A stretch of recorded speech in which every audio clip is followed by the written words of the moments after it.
Hello दोस्तों, welcome back to my channel. आज का हमारा विषय है परिवार के प्रकार। प्रत्येक स्थान की जो भौगोलिक, आर्थिक एवं जो सांस्कृतिक परिस्थितियाँ होती हैं वो अलग अलग प्रकार की होती है।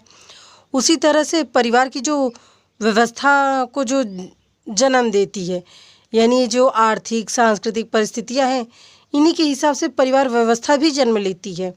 सदस्यों की संख्या, विवाह का स्वरूप, स्त्री पुरुष की जो सत्ता है, निवास स्थान, वंश आदि, इन सभी के आधार पे भी वो परिवार की व्यवस्था पाई जाती है। विभिन्न प्रकार की जो ये पारिवारिक व्यवस्था है, इनका वर्गीकरण किया गया है।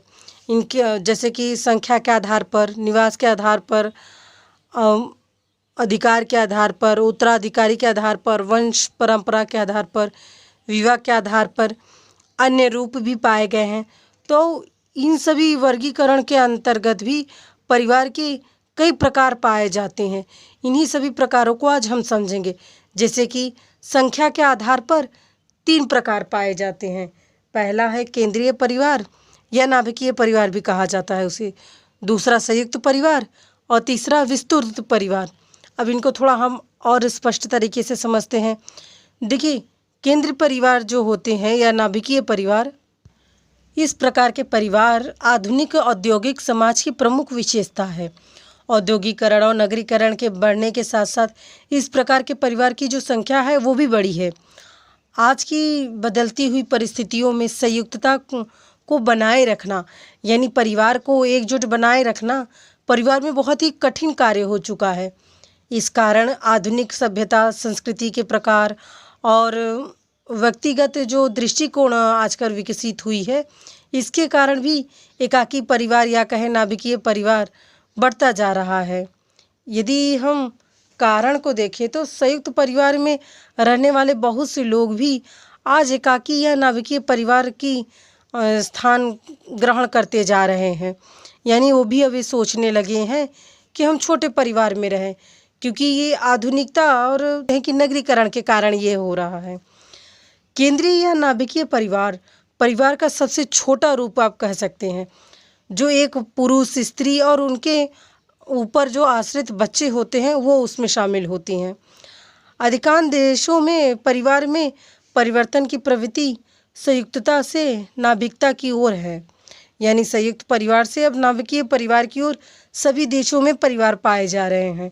भारत में हुए अलग अलग अध्ययन भी इस बात की पुष्टि करते हैं कि भारत में भी आजकल संयुक्त परिवार या कहें नाभिकीय परिवार ज़्यादा पाए जाने लगे हैं।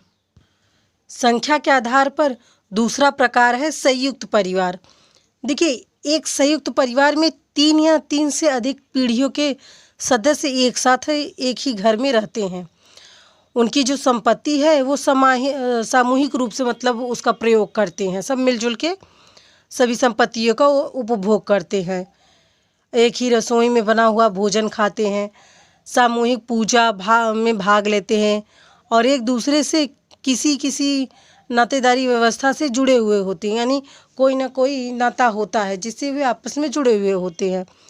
संयुक्त परिवार के सदस्य परस्पर अधिकारों व दायित्वों को निभाते रहते हैं। एक संयुक्त परिवार में दादा दादी, माता पिता, चाचा चाची और चाचा चाची के भाई अरे जो अविवाहित जो बेटे होते हैं उनको कह सकते हैं, या उनकी पत्नियां, इस तरह से ये रिश्ते पाए जाते हैं संयुक्त परिवार में।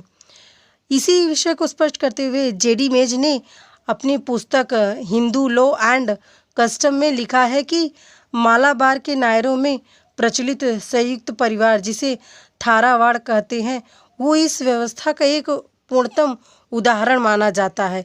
यानी वहाँ के ज़्यादातर परिवार इसी तरह से पाए जाते हैं। तीसरा प्रकार है विस्तृत परिवार।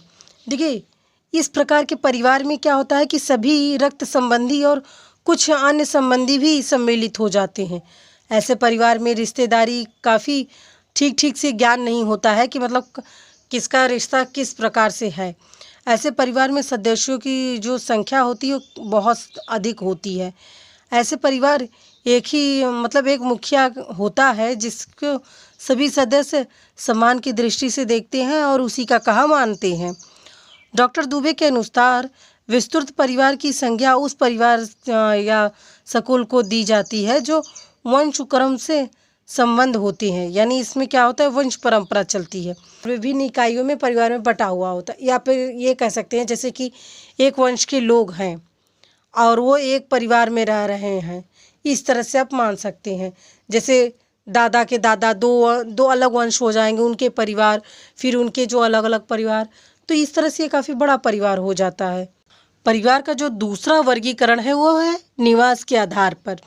अब देखिए, निवास के आधार पर जो है जैसे पितृस्थानीय परिवार, मातृस्थानीय, नवस्थानीय और मातृ पितृ दोनों स्थानीय परिवार, मामा का स्थानीय परिवार और द्विस्थानीय परिवार, इस तरह से वर्गीकृत किया गया है निवास के आधार पर। तो देखते हैं, देखिए पहला क्या है, पितृस्थानीय परिवार। तो पितृस्थानीय परिवार में क्या होता है कि ये पिता के वंश के अनुसार चलता है। इसमें जब विवाह करके नव दंपत्ति और पिता की ओर रहते हैं या पितृवंशीय में रहते हैं, तो इसे हम पितृवंशीय स्थान कहते हैं या परिवार कहते हैं।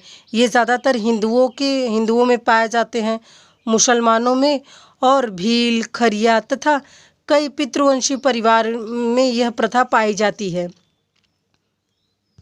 दूसरा प्रकार है मातृवंशीय परिवार। अब ठीक जैसे कि विवाह करके पिता की ओर अगर दंपति जाते हैं तो पितृवंशी हो जाता है, तो उसी प्रकार अगर माता के पिता के घर की ओर, जैसे जो महिला है वो अपने पिता के घर ही रह रही है विवाह के बाद, और उनके पति भी, उनके बच्चे भी अगर विवाह करके वहीं रहते हैं, तो उसे मातृवंशीय परिवार कहते हैं। तो ये मातृवंशीय स्थान परिवार हो जाएगा। तीसरा है नवस्थानीय परिवार। जब विवाह के उपरांत कोई दंपत्ति न पिता की वंश की ओर जाए, न मातृवंशीय परंपरा की ओर जाए, यानी दोनों में से किसी भी निवास स्थान पर न जाए, ये कोई नया घर बनाए अपने लिए, तो उसे नवस्थानीय परिवार कहेंगे। है निवास के आधार पर मातृ पितृ स्थानीय परिवार। कई समाजों में नवविवाहित जो दंपतियां पाए जाते हैं, पति पत्नी, किसी एक ही स्थान पर नहीं रहने में बाध्य नहीं होते हैं, बल्कि वो दोनों स्थान पर रह सकते हैं। ऐसे परिवार को मातृ पितृ स्थानीय परिवार कहते हैं। पांचवा है मामा स्थानीय परिवार। देखिए, निवास के स्थान पर जो ये मामा स्थानीय परिवार है, इसमें क्या होता है कि जो नवविवाहित दंपति अपने माँ के भाई के अर्थात मामा के यहाँ जाकर परिवार में रहने लगते हैं, तो उन्हें कहते हैं। और ये ज़्यादातर ट्रोबियाड द्वीपवासियों में यह प्रथा पाई जाती है। अब परिवार के प्रकार के हिसाब से देखिए, द्विस्थानीय परिवार, अब इसे हम समझते हैं। द्विस्थानीय परिवार क्या होता है, इसमें क्या होता है, जब पति पत्नी अपने जन्म के परिवारों में ही रहते हैं, यानी उनका विवाह तो हो जाता है, लेकिन वो न एक साथ होकर न माँ के यहाँ रहने जाते हैं, न मामा के यहाँ, न पति के यहाँ, मतलब किसी भी स्थान पर नहीं जाते, वो जहाँ पैदा हुए हैं वो वहीं रहते हैं। और ये ज़्यादातर लक्षद्वीप, केरल और अंसाटी जनजातियों में इस प्रकार के परिवार पाए जाते हैं, जो कि रात्रि को अपनी पत्नी के घर जाके रहते हैं, परंतु दिन में अपने जन्म के स्थान परिवार वाले में आ जाते हैं। तो इसे द्विस्थानीय परिवार कहते हैं।